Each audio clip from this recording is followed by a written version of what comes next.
you, Madam Speaker, and I thank the representative from Colorado for yielding me the customary 30 minutes, and I yield myself as much time as I may consume.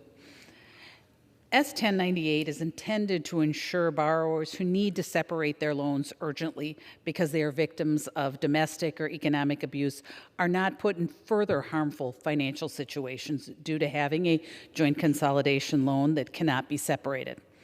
Republicans fully support the intention of the bill, and it is something we should be able to address in a fully bipartisan manner. However, they are concerned that this bill misses the mark. According to the Department of Education, this bill could not be implemented for at least a year or longer. If we want to truly solve this problem, victims need help immediately. This bill also broadens the Secretary of Education's authority. It gives the Secretary the authority to allow for new consolidation loans if it is in the fiscal interest of the federal government, but does not define the term.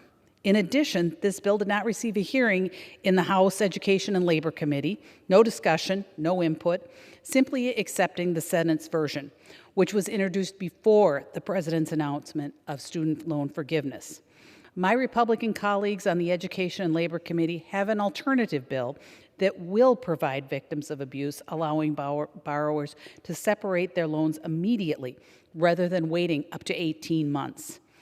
It also protects taxpayers from potential abuse of authority by the Secretary of Education by narrowly tailoring the authority to help those in need.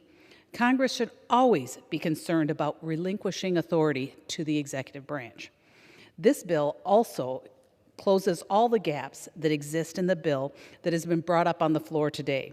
And yet my colleagues were ignored, and now we are left discussing an incomplete policy.